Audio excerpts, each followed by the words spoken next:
Hey, what's going on, guys? Dave here again. Just want to give you a brief update. I'm sure you can tell I got the BNRS4 actually in the car now, and I had to do a little bit of work to make it fit properly. Just want to give people a couple tips if you're installing a BNRS4 that might help you out that I ran into. And the first thing is this heater hose right where my finger is. I've actually added this extension on.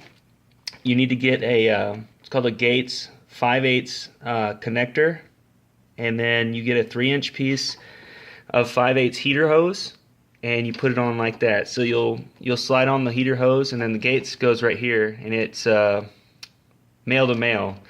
So it'll plug in and bridge the gap right here, and it gives you a little bit more room. In the other video you can see I was kind of talking about this hose.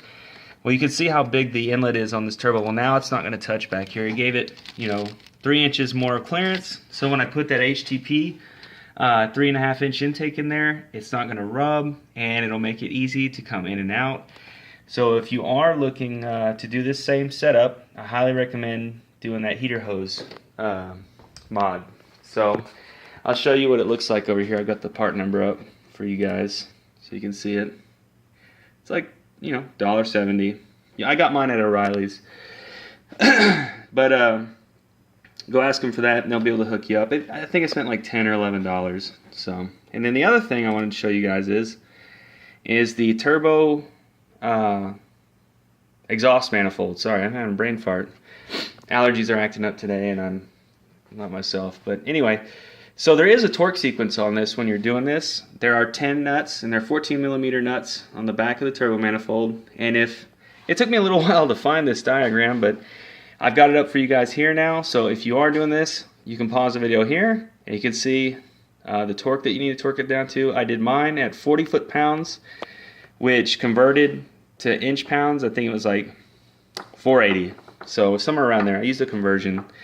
And there's 10 of them, of course. So take your time. There is a sequence, so it's very important. And those nuts are the ones, of course, right there.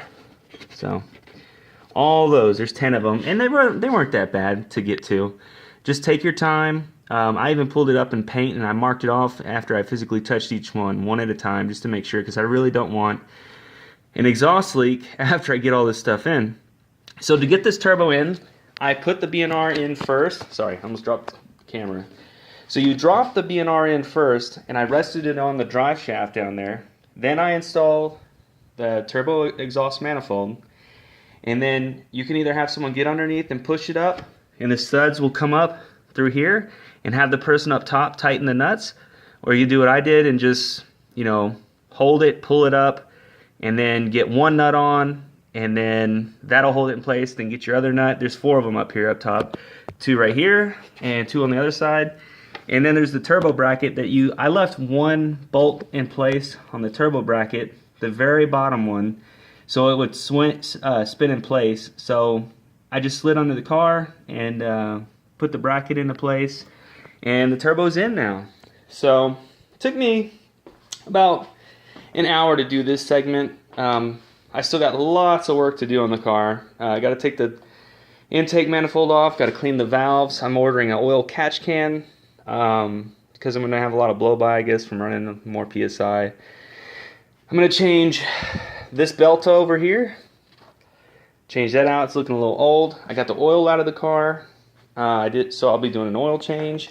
And I guess I'm going to get maybe 2-step colder plugs.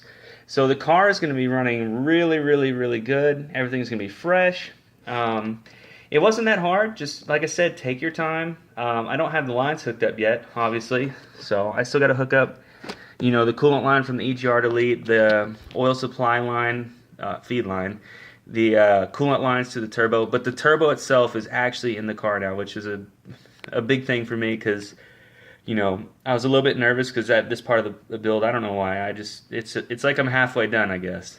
So tomorrow I'm going to be taking the bumper off so I can install the Treadstone front mount intercooler, and then I'm still waiting on my Cork Sport trans mount over there, and then I really got to figure out what I'm going to do about my exhaust. I don't have an exhaust yet. I just got the 3-inch catless downpipe. and I don't know what I'm going to go with, whether it be a single or a dual or whatever. But if you guys have any advice, give me a comment or whatever down below.